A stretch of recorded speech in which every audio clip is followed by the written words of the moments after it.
In 2009, they called it the Crown of San Francisco. 58 floors of blue glass rising 645 feet above Mission Street. Penthouse units selling for $13 million.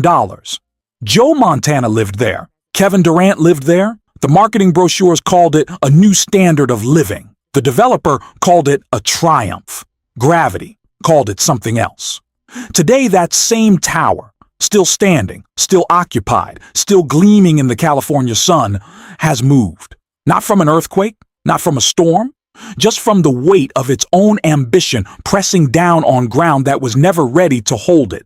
The building has sunk over 18 inches into the earth. It leans 29 inches to the northwest. If you dropped a marble in the lobby, it would roll on its own. If you stand on the top floor and look south, the horizon isn't level anymore. It didn't collapse.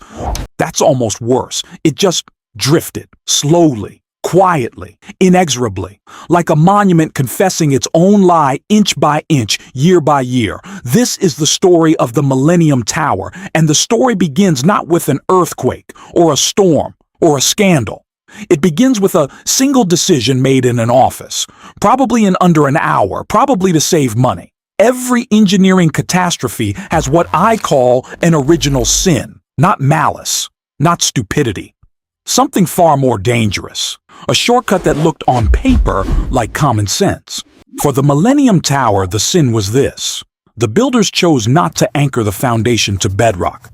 San Francisco sits on layers of sediment, ancient bay mud, loose sand, soft clay, that in some places stretch hundreds of feet deep before you hit solid rock.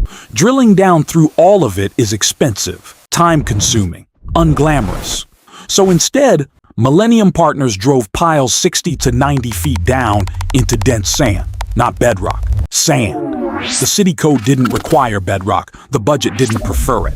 And so a decision was made that probably saved the developer somewhere in the neighborhood of $4 million. $4 million. On a project that generated $750 million in sales revenue. That is the original sin of the Millennium Tower. Not $4 million spent on something wrong. $4 million not spent on something right. Here is where the Millennium Tower becomes something beyond an engineering story.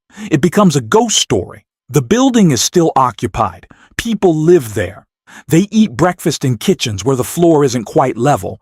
They sleep in bedrooms where the walls have shifted almost imperceptibly. They pay HOA fees and wait for news about monitoring reports that arrive quarterly with numbers that lawyers argue over in depositions. Can you sell a unit? Yes, at a 20 to 52% loss. One penthouse that sold for $13 million resold for $9 million. Another unit, 2 floors up from street level, sold for half what its owner paid. Can you tear it down? The demolition of a 58-story building in downtown San Francisco, surrounded by transit infrastructure, office towers, and active streets, would cost hundreds of millions of dollars and require engineering coordination that makes the original construction look simple. Can you fix it?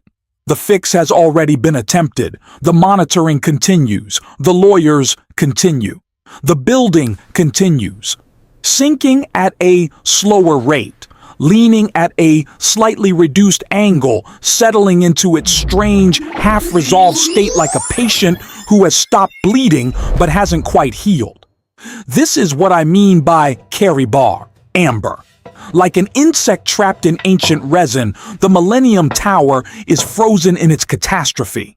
Too valuable to abandon, too compromised to fully trust, too complicated to resolve cleanly. Every party, the developer, the contractor, the city, the transit authority, spent years pointing at the others. Settlements were reached. Money changed hands. The building remained. The Homeowners Association hired a PR firm to improve public perception of a skyscraper. Somewhere, a geologist is laughing. Let me tell you what this building actually is. It isn't a luxury tower. It isn't an architectural failure. It isn't even a legal case study, though lawyers will be billing hours on it until the next century. The Millennium Tower is a monument to a particular human delusion, the belief that we can negotiate with physics. We can't. Gravity doesn't read contracts. Soil consolidation doesn't care about marketing brochures.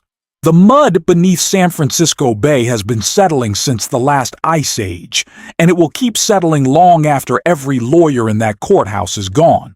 The Earth operates on timescales that make quarterly earnings reports look like morning dew. The original sin of the Millennium Tower wasn't greed, exactly.